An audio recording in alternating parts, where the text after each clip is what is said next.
বলবো? বাংলায় প্রথম দফার নির্বাচন শুরু হয়ে গেছে, ইতিমধ্যেই কেটে গেছে একটা বেলা। তো দ্বিতীয় দফার নির্বাচনের আগে ভোট প্রচারে প্রচন্ড ব্যস্ত প্রার্থীরা প্রচারের মাঝখানে আমি এই মুহূর্তে ব্যস্ততার মাঝে কথা বলে নেব শ্যামপুকুরের বিজেপি প্রার্থী পূর্ণিমা চক্রবর্তীর সঙ্গে। দিদি, অনেক ধন্যবাদ ব্যস্ততার মধ্যে সময় দেওয়ার জন্য। সবার আগে জানতে চাইবো যে বিজেপির তরফ থেকে আপনি প্রার্থী হিসেবে ঠিক কতটা আশাবাদী এবার? সম্পূর্ণ সিটেই বিজেপি নয়, বঙ্গবাসী আশাবাদী। বিজেপি সরকারটা কখন আসবে? কেন কি এইবারে পরিবর্তন এই বাংলার মাটি রক্ষা স্বার্থে আছে। এইবারে নির্বাচনটা হচ্ছে বাংলার প্রতিটি মানুষের অধিকারটাকে ফিরিয়ে দেওয়ার লড়াই। তাই এই নির্বাচন গণদেবতা জিতবেন, মানুষ জিতবেন। আপনি বললেন যে মানুষ বনাম তৃণমূল এক হচ্ছে, তো তাহলে কি আমি ধরে নেব যে আপনি প্রধান প্রতিপক্ষ হিসেবে শশী পাজাকেই দেখছেন? না, এখানকার যে প্রার্থী আছেন উনি মমতার তৃণমূল প্রার্থী, আর আমি হচ্ছে বিজেপির প্রার্থী। আর লড়াইটা হচ্ছে এই রাজ্যে সাধারণ মানুষের বনাম তৃণমূল, চোর তৃণমূল।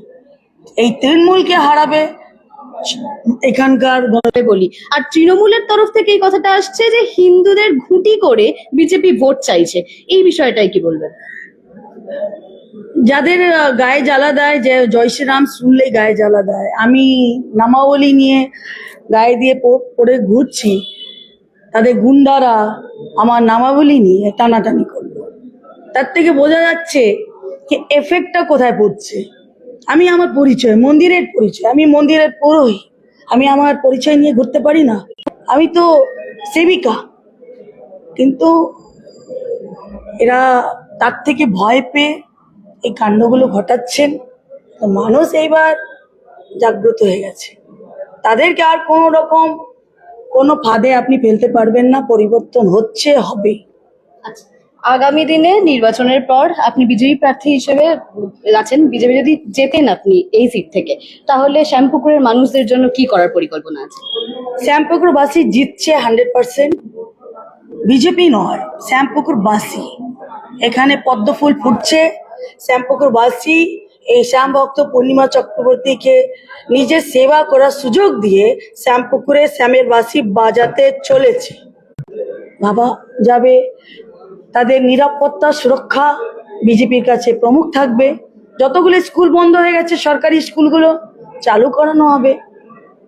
বন্ধ হওয়ার কারণে বাচ্চাদের পড়াশোনা বন্ধ হয়ে গেছে। বাচ্চারা আমাদের দেশের ভবিষ্যৎ, সেই ভবিষ্যৎ নিয়ে এই তৃণমূল খেলা করেছে। বিজেপি সেই ভবিষ্যৎকে ঠিক করবে। তারপরে এই অঞ্চলে প্রচুর রেড লাইট এরিয়া আছে, যে দিনে বিজেপি এলে তাদেরকে শ্রম কার্ড করবে, যেন তাদের আগামী প্রজন্মের স্বাস্থ্য, চিকিৎসা, শিক্ষা আর সামাজিক সম্মান, নিরাপত্তা সুনিশ্চিত করা। এই বস্তিগুলোকে উন্নয়ন করা হবে। যে এখন বস্তিগুলোর অবস্থা দেখুন, জল নেই, লাইট নেই, আবর্জনায় ভর্তি, নোংরায় মানুষ থাকতে বাধ্য। বস্তিতে যত নাগরিক আছে সেই সমস্যাগুলোকে ঠিক করা হবে। রাস্তা খুঁড়ে রেখে দেওয়া হয়েছে, পথশ্রী নামে টাকা বরাদ্দ করে নিজের বাড়িতেও আপনি উন্নয়ন করছেন, নিজের পরিবারে উন্নয়ন করছেন। বিজেপি এলে রাস্তাঘাট উন্নয়ন হবে। গঙ্গা ঘাট ভাঙা অবস্থায় পড়ে আছে, সেই গঙ্গা ঘাটগুলোকে ঠিক করা হবে। আপনি যেরকমটা বললেন বঙ্গবাসী চাইছে বিজেপিকে, হ্যাঁ। সামগ্রিকভাবে তাহলে কটা সিট বা কটা আসন আপনারা এক্সপেক্ট করছেন?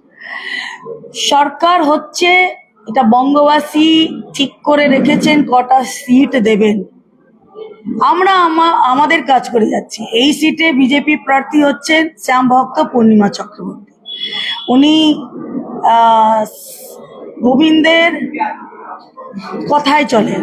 গোবিন্দ বলেছেন না, কর্মণি বাধিকারস্তে মা ফলেষু কদাচন। কর্ম করুন, ফল গণদেবতা দেবেন। আমি কর্ম করছি, ফল গণদেবতা দেবেন। তারপরে রতনদা এই সিটে এসছেন, মানে এটা তো ভারী বিপদ তৃণমূলের ক্ষেত্রে। এই সিট আমরা জিতছি।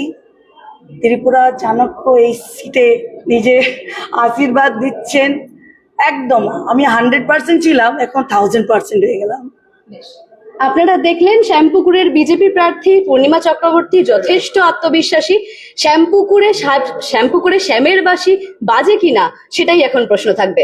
ক্যামেরায় অলোকের সাথে অঙ্কিতার report, headlines Kolkata, headlines Tripura. আনন্দ আর ভালোবাসার দীপ্তিতে গড়া সমুজ্জ্বল পরমা, ঠিক তোমারই মতো। শ্যাম সুন্দর কোম্পানি জুয়েলার্স, আগরতলা, উদয়পুর, ধর্মনগর, কলকাতা।